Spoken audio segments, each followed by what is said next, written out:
Welcome everybody to the 12 o'clock show with Mayor Joe. We have a lot of things to go through today, so we're going to skip with the usual theme music for right now.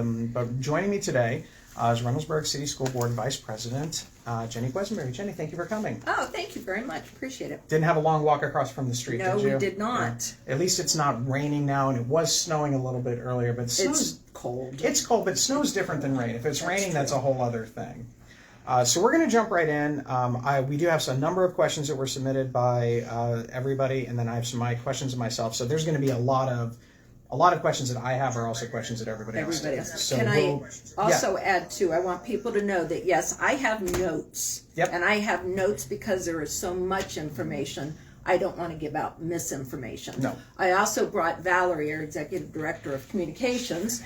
And they're hiding. And any questions that I'm unsure of, then she can jot down, and we can get an email out to people to let them know what the accurate information. So again, I'm going to be very cautious in my answers. Well, I mean, and a lot of that is because, as we'll kind of see, not everything's been decided yet. Right. There's a lot of unknowns out there. Correct. And so for anybody, and I deal with this on a lot of things, is, well, I have this friend, and he's a cousin who's a nephew who's got his uncle's roommate's friend that actually works at City Hall, and they know, and I know what's going on. So a lot of this is going to be, if you're not hearing it from the official website or official school personnel, a lot of this is just going to be, we don't know. Right. So let's jump into it. Obviously, the levy failed. So immediately, what are the next steps? What are the things that the district is doing right now because of that particular failure? Okay, so what we did, we had a special board meeting last week,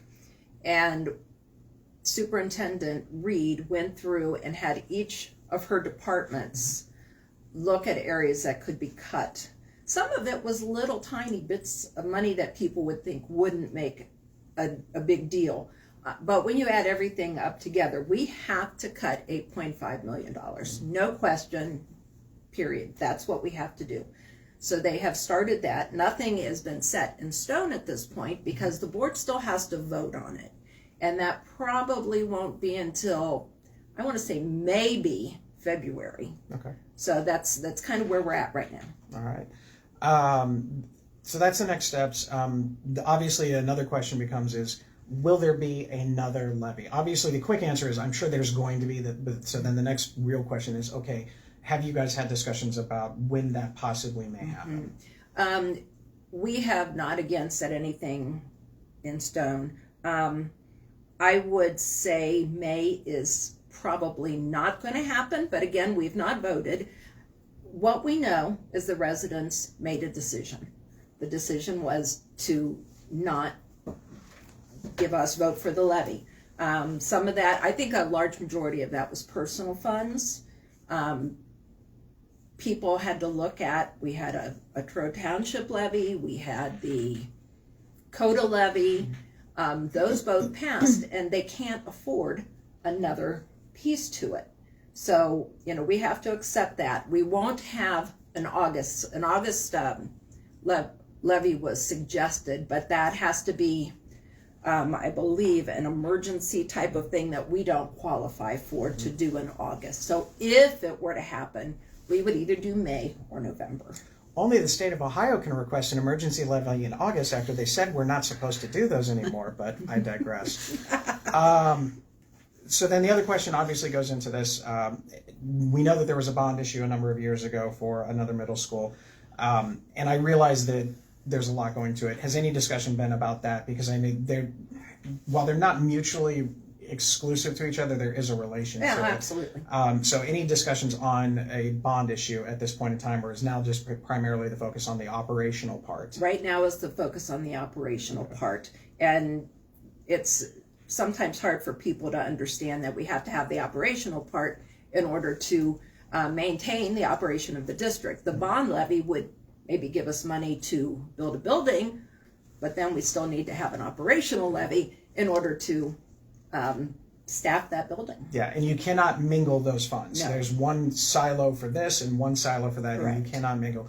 And that's not because it's a philosophical choice on your part. Correct. It's not because this is an accounting practice that the treasurer or the school Right. wants to do. It's because by the Ohio Revised Code, Correct. you cannot do so. And I know you know that, but I want to make sure everybody out there knows that. And that is important. It is, because it's hard not, to understand. It's not like what the city is. The city does not have that restriction. We can use the funds that come into us. We can use them for our service building, and we can also use them for our operational things. So we are not beholden to the same rules that the school district is. Correct. I wonder why that is. Anyway, I guess one question that I've asked a lot of people, because I want to know, we all think that we know the reason why things do or do not pass, or why this person gets elected or not get elected. But from just you, not speaking as far as like from the board perspective or anything like that, but just you personally, why do you think the levy failed? Again, as I said, personal finance. I also think that people don't understand. There would be questions about, well, I can't afford $233 a month on top of my house payment. Well, in reality, it was $233 per $100,000 per year, not per month. And that, I think people did not understand that point. We often hear that, the financial treasure piece, people don't understand school finance. And that's a whole nother class, college education class that has to be done. And I know that Treasurer Latham welcomes anybody to come in to discuss that. If you like numbers, go talk to Angel because she is a numbers person. And it's, even under the best of circumstances with the most amount of information, school funding is difficult to understand in general, let alone when you have a lot of the moving parts for something like this. Yes. What will be the impact, do you feel, of the potential cuts to school programs once they've been determined? Like, what do you think just overall that impact is going to be, whether it be staffing, whether it be programs, things of that nature? Which, again, I know nothing's been cut, so I'm just talking like real general. Anything that we cut affects our students. And that is our priority. And our students need to know that we believe in them, that we know they can do great things. And even through cuts that we might have, we're going to strive for their success. Has the board discussed the future of Hannah Ashton? It comes up. Right now it is used for storage, which took away finances that we would pay for storage facilities. So we use Hannah Ashton for that as of right now. Okay, but nothing further as far as, okay. And this is always my fun conversation piece that we'll find out whether or not you even have a say in this by the end of I think maybe by the end of the day today. The LifeWise organization has been a topic of discussion at the State House. I believe that they're going to be discussing it again today, I think at a committee hearing like in the next hour or so. Again, what are your specific thoughts? Not necessarily speaking for the board or the district, but for your specific thoughts, what are your thoughts about LifeWise in general wanting to have this religious instruction release time? Well, for years, our government has said that there's separation of church and state. Once we start that, we kind of cross that line of church and state. As a board member, though, I have to say that we have to think about our students. We can't have students missing maybe the same subject constantly, and then the teachers have to work to catch them up on something. Students need the social time with their peers. Also with that LifeWise, people need to be aware that it doesn't discriminate against religions. So if anyone happened to read Marysville, the Satanic Temple has requested to have students go for their time. So it opens it up for everybody, and whether we agree or not agree doesn't make a difference. That's what the law could say. And it's one of those things where if you do it for one, you do it for all. You must be for all. And we talked a little bit about that for the last week. A couple of things that come up, and again, I'm not asking for your comment on this, that I've seen just some brief things, is there were provisions in some of the bills that required background checks and safety checks on transportation, and then there's also some liability issues. And depending on what version of the bill, they may not Lifeways may not be required, or any organization may not actually be required to perform background checks on anyone that has contact with students. Correct. And that's scary. That is a very, I mean, I know just from being a teacher for a long time, and even really just going in and volunteering in schools, if you want to volunteer, you just don't walk up to the school and say, hey, I want to volunteer. Right. There are a lot of things that have to go in place for it. So I'll be curious about that. Now, we did get some other questions, and so I think you kind of answered that one. One of the questions was, since when do things cost less in the future? So if you're not putting up in the spring, then is that, because I know one of the comments that was made is that because the levy failed, that whatever the next levy is may potentially be a bigger levy than the 6.6. And so then the question would be, if that's the case, then, what is it? And then why would we wait? Would it mean that if it's not 6.6 in May and it would be something else, would that stand to reason to be more than that in November or beyond? And again, I'm not looking for specific dollar figures or anything, but there is a concern about nothing is ever as cheap as it is right now. Right, and I think I was confused by that question because I don't really have an answer for that. What I can say is that if we were to pass the levy, if this had passed, we would have been able to collect on our funds starting in January. Now we would have to wait till 2026 to collect funds, and our bills keep piling up. So we would have to ask for more money than that mill, that 6.6 mil. Yeah, I actually verified that because it's one of those things where we all think we know, but it's always a trust but verify. But I did talk to the treasurer about that, and I asked that question very specifically because my understanding was exactly what you were, but I wanted to make sure that, so even if the levy was in May and it passed, you're not getting those dollars until January 1, 2026 anyway. Correct. And so from a financial standpoint, you have to plan for the entirety of the school year in 2020, the 25-26 school year. You have to plan for that entirety now.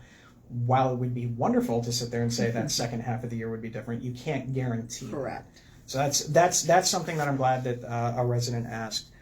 This question talks a little bit about school safety. How will school safety, which you and I have talked ages about this. How will school safety remain a priority if cuts are made to school resource officers and assistant principals? And that's kind of one of those particular things. So let's start with that one, just as far as safety. And when we're talking, just to make sure the verbiage is correct, we're talking like Reynoldsburg police officers. We call them SROs, right? But these are Reynoldsburg police officers that have all of their certifications and blah, blah, blah, blah. So that particular thing. Yes, so our buildings are very overcrowded. We can't question that. And I am looking at some notes because I want to make sure that this is done. Over the last several years, the district has built and trained our safety and security team. Currently have, 14 safety and security team on staff. And that piece is not going to get cut. So we had, one of the goals is to prevent those issues before they begin. So our safety and security has a big piece in relationships with our students. So they try to build that relationship, which hopefully will eliminate some possible things.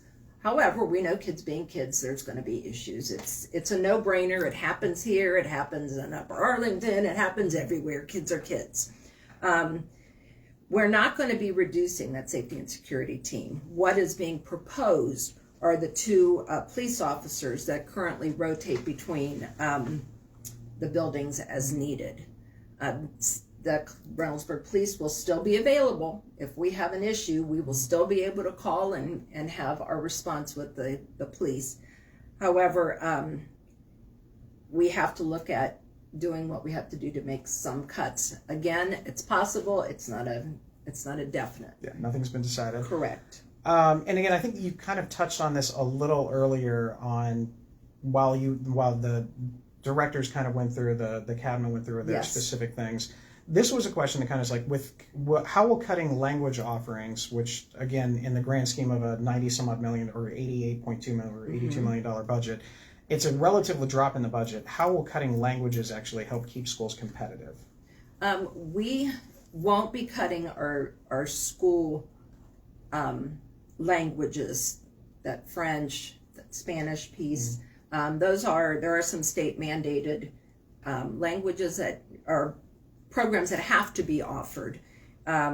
So we will meet that state requirement. However, we do have vendors that we use for some of the other languages, okay. Chinese,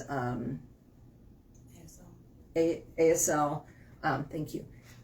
Those we would look to cut it. Again, every little piece we have to look at. Yeah. The last one, and I think I know this one, but I want to make sure that you kind of verify this. So obviously we know there were some issues at Rose Hill Elementary with radon testing.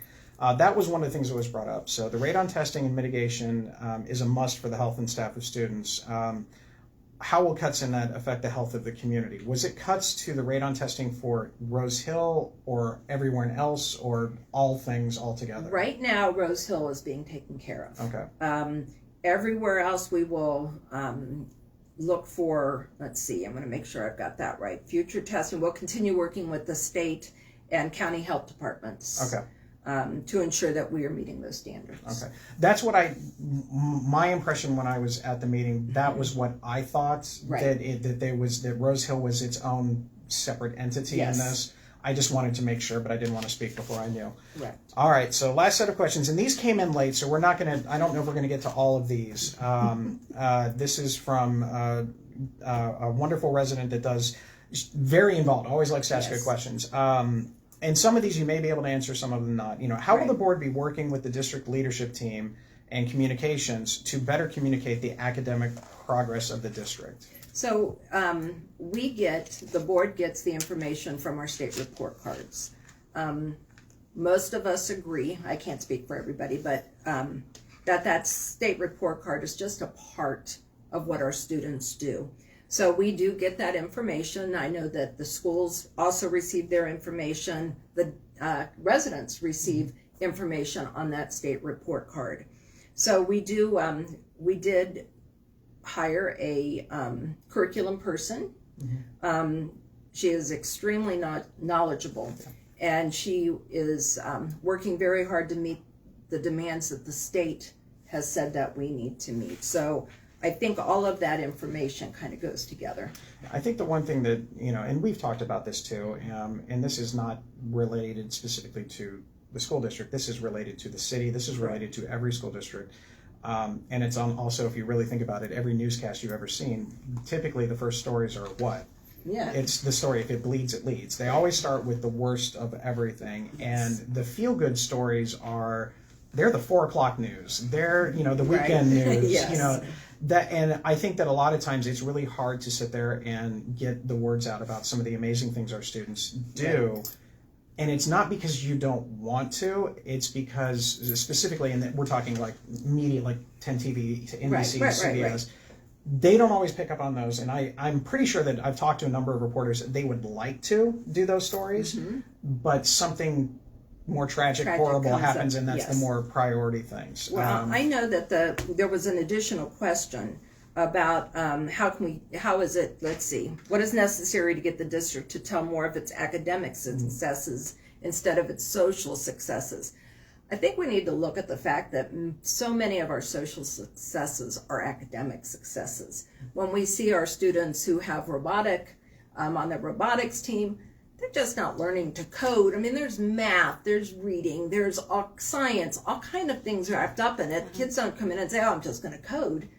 So those successes are also our academic successes. Yeah, and I think a lot of times for people who don't live in the world of education, it's hard to differentiate between those two things.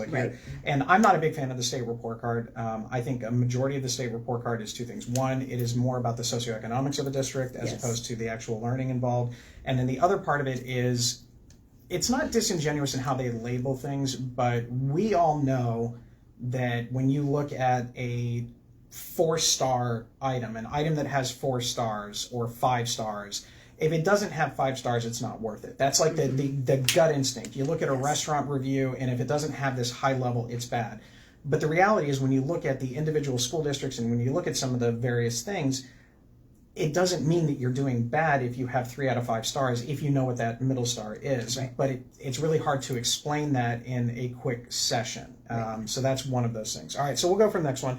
How does the board track accountability for the academic improvement of the district? Well, again, we do see the state report cards. We do have the communication, but we also approve those areas of, getting new curriculum in. Mm-hmm. So when Ms. Clark says, we need to have this piece of curriculum and presents an overall study on these programs, then we vote on those and decide, is this what our district needs? And a lot of times those programs are mandated by the state without additional funds. funding. I was recently at a meeting where I did speak with the governor on that very item. He's a very big proponent of the science of reading, mm-hmm. and we know that there are other issues coming up with the science of social studies, the science of math. Those are things that are on the way. Right. And I implored him in his next budget, his last budget actually, to make sure that his commitment to public education and the reading of science and some of these other curriculum items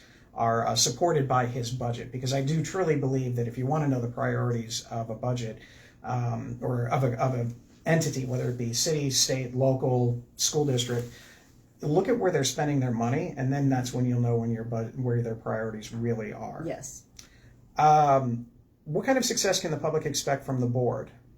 I think we've kind of talked about that. I would like to make sure that we invite the public to come to board meetings, to come to schools, to see what's happening, and having some talk with Ms. Wonder today. We talked about the possibility of having some kind of like a show for all of our schools to show what our students are doing. There's a lot of good options yes. there.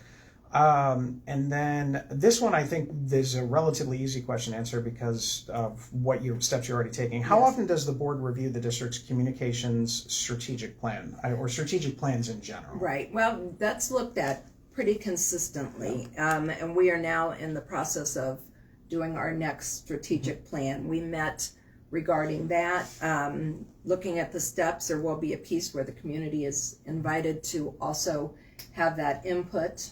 Yep. Yep. That'll be a good thing. So with that, I think we covered those ones. Did yes. we have a few questions? I have two. Okay, only two. Okay. Early on, you had mentioned that there was going to be $8.5 million in cuts. Is that per year? That is per year. Yes. Okay. Correct. Yes. All right. And then the second, you had already answered one of them. The other one, it's just a recommendation. It says, instead of cutting sports, will increasing pay to play be an option? That is something that could be an option, yes. Okay. That's all we got. All right. You had mentioned that possibly February will be when these things are, but obviously this is going to be a topic of discussion yes. at future board meetings yes. and other things. So the next board meeting, and I'm making you stick around here for a little while, at least for the school part. The next board meeting is December 17th. Yes. So that's next week. It's Tuesday. And do we know the location? Is it Slate Ridge? I believe it's City. Slate Ridge. It is Slate Ridge, okay, because we had conversation about pulling it over here to the city. So, yes, it is Slate Ridge. All right, yes. so Slate Ridge will be there. Plenty of parking, so you can head out there. Yes. It starts at 6:30. Yes, and so please come. Yeah, it's important. It's one of those things where it's always They're I don't want to say fun. We're not talking entertainment value, but at the same time, these are important things. Yes. Other things when you want. Oh, we got another question. Can I ask one more question? Absolutely. This is a good one. It says one of the proposals included shutting down the buildings 30 minutes after school and on weekends for energy efficiency measures. This proposal would impact the ability to have several extracurriculars, but those cuts articulated nor were they cost savings for those cuts. Is there a consideration, and will those cost savings be quantified in upcoming meetings? That might be a question that Valerie has to take over and check into. As we're looking at every possibility, we will have to have numbers yes. to each savings, so you'll be able to act on it. Yes. In the meantime, turn your lights off when you leave the room. Yes. That was it. I just thought that was a good question to add in there. Yes, it is a good question. Yeah. All right, so you want to talk about things that our kids are doing that are good. I've got a number of things that I think that everybody out there should go to. First of all, we've got the 2024 Winter Carnival for Special Olympics. That is today from 5 to 8, and it's at the Livingston campus. So you want to go out and see what our Special Olympics kids are putting on and all of that. It's a great thing. It's always fun. I know Joe Sorensen is a big believer in this, and he's done a lot of work with a lot of staff and a lot of other students. So go ahead and check that out from 5 to 8 tonight. Entrance to it is free. And there you go. It's all admission is free. Other things that are going on, I had the opportunity to visit Herbert Mills Elementary School yesterday, and it was just a lot of fun. I got to talk with a lot of things. They were more excited about next week's guest than you. I'm sorry. I'm sorry, you're probably right. Next week is Santa Claus. Sure, yes. So there was a lot more excitement for that Yes. one. But if that's not the issue, so we got Rose Hill Elementary Cookies and Crafts, which is this Saturday at 10 a.m. And this is the thing that I thought was kind of cool because it's a little bit of a cool spin on it. They have an Adopt a Teacher program where we all know that teachers put a lot of additional funding and a little resources into the classroom. So this is an opportunity for those if you want to help out in that regard by adopting a teacher in there. It's just cool because I taught high school, and while I do believe that I had probably a overly decorated high school classroom, high school teachers are not known for that kind of creativity and that type of stuff. Your elementary school teachers, you can go into a room and it looks like a Disney World bookstore. It looks like everything that is beautiful and ornate, things like that. I know they did some holiday decorations at Taylor Road. Like, I was really impressed with my decorations for the door that my assistant and I worked on, and then I saw what Taylor Road was doing, and I'm like, okay, wow, one-uppers. But I can't compete with elementary school teachers. There's just no way.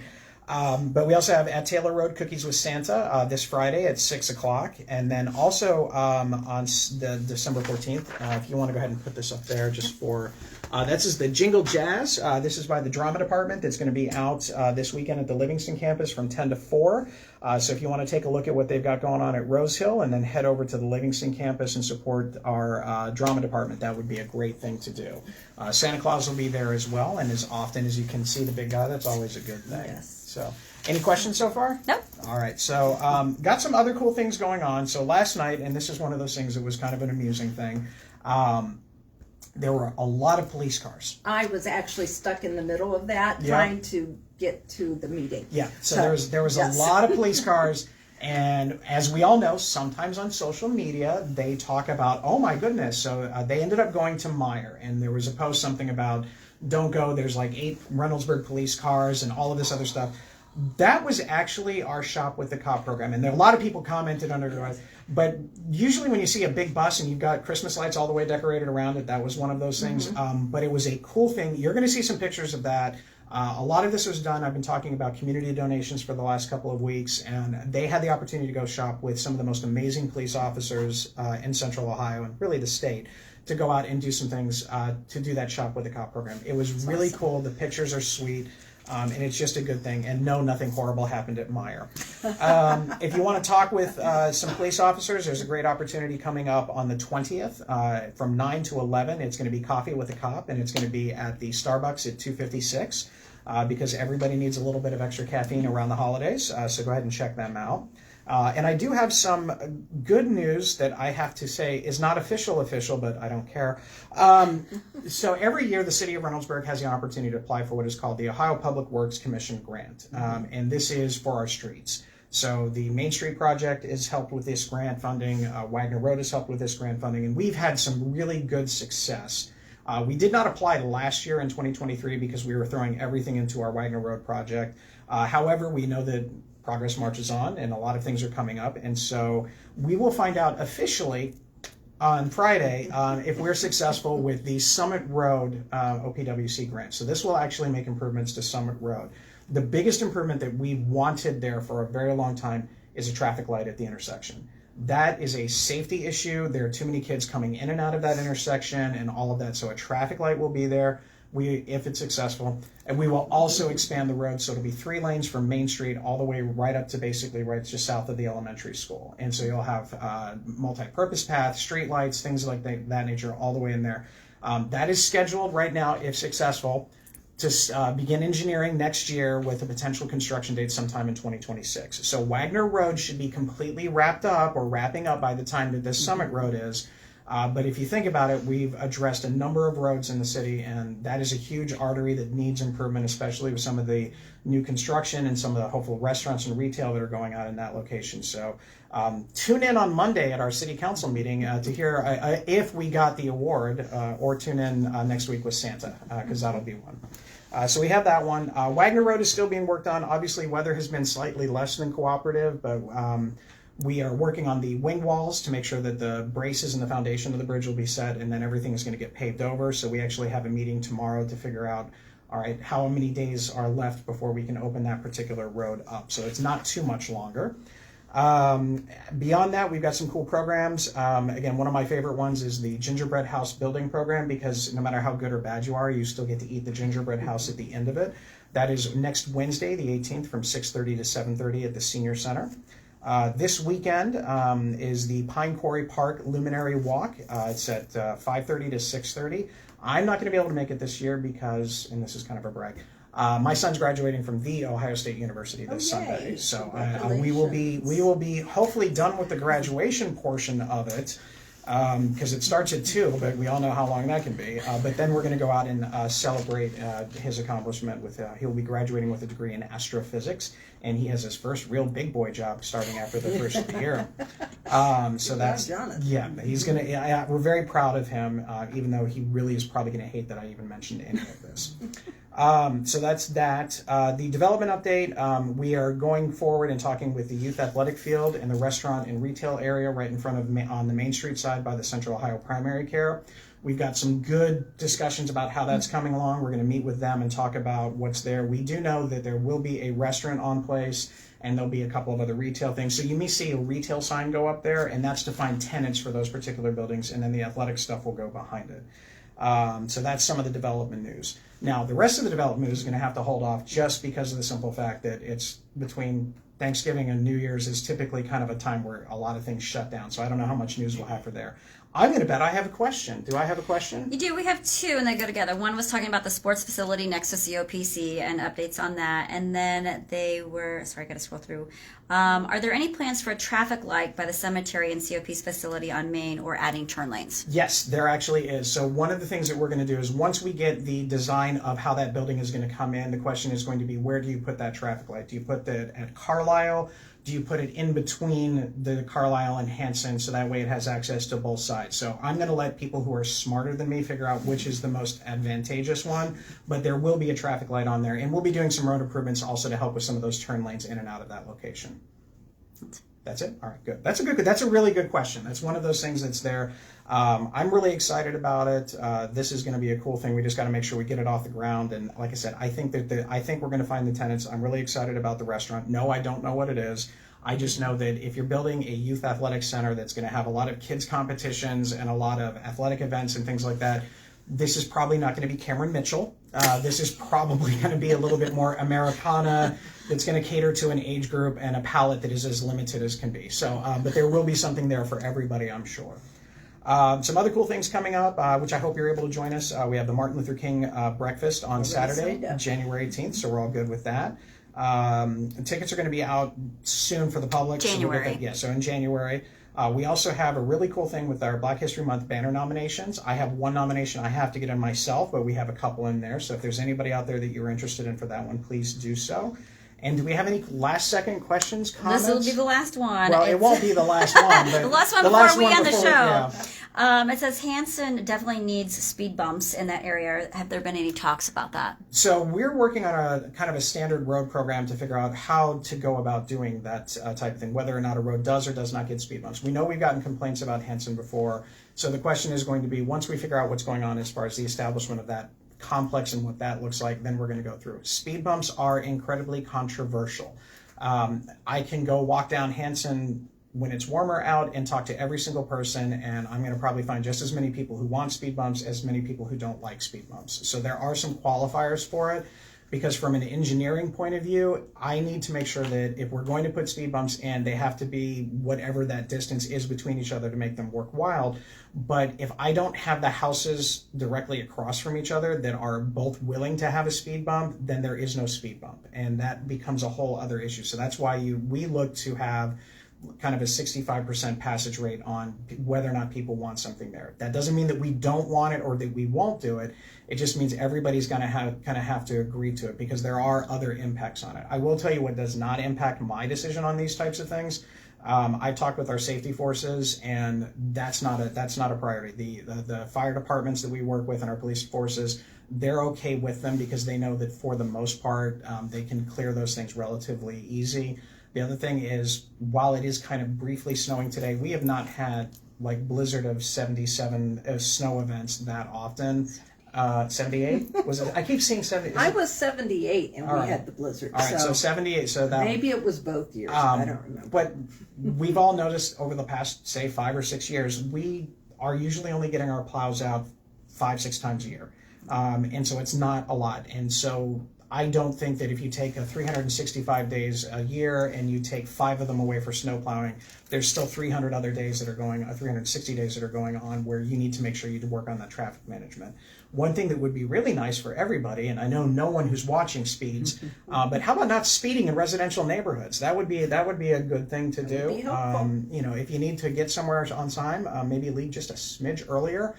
My favorite thing that I like to do is I like to drive on, you know, a relative speed limit throughout the community, because people tend to know what my car looks like, and I certainly don't want to get pulled over by the police department, because I don't think any officer wants to pull the mayor over, because I can only imagine how awkward that would be. But the idea is that when people speed on some of our roads, be it in the residence or in some of our major arteries, a lot of times, not every time, but a lot of times, guess what happens? We end up at the same red light just mere moments after each other, and then you have this, like, I'm looking at you through the side mirror type. And so it really isn't that beneficial to do it. And considering how many kids are in our community and how dangerous driving is in general these days, better to be safe than sorry on that one, at least in my opinion. So, but for the Hanson thing, that is something that we can continue to have a discussion about and figure out if that is something that part of the community wants to do. All right. Thank you for coming to probably one of the more intense discussion topics. Thank you for the invite. It's one of those things where, you know, it's not just cliche when we say the city is only going to be as strong as its school district, and the schools are only as strong as its city. And we have to work through all of this together. We have to find ways to bring success in all sorts of avenues. It is a completely it's a different thing for like what you have to do versus what we have to do. But the reality is, if we're not doing it all together and working together, none of us are going to prosper with it. So that's why I'm always supportive of trying to get the word out about what's going on. Sometimes it's hard to get the word out. We struggle with that on our own, is how do we get the word out about some of the cool things that are going on in Reynoldsburg, especially when sometimes social media does not allow for the good news to bubble up as opposed to the other side. But we will continue to do it. I do highly recommend that you go to board meetings, council meetings. You know, if you have questions, every board member has done office hours, and there's not a line for you to go. So if you go, you're probably going to get right in. Exactly. So ask the questions that are there, because there are a lot of things that are very nuanced. There's a lot of detail to a lot of these things. And the same thing with me. I'm happy to do it. I got some great questions yesterday from a Cub Scout group, and then their parents nudged them, and their kids asked very complex questions about things that I'm pretty sure the kids had no idea about. But they're good questions nonetheless. But those are the kind of things that we need to continue to do to make sure everybody's aware of it. So in the meantime, everybody stay safe, stay respectful, and as always, put your shopping carts away. And please remember, next week, Santa's coming. Oh, I know. I'm excited. really excited about Santa Claus. All right, everybody. Have a good Thank weekend. you. We'll see you.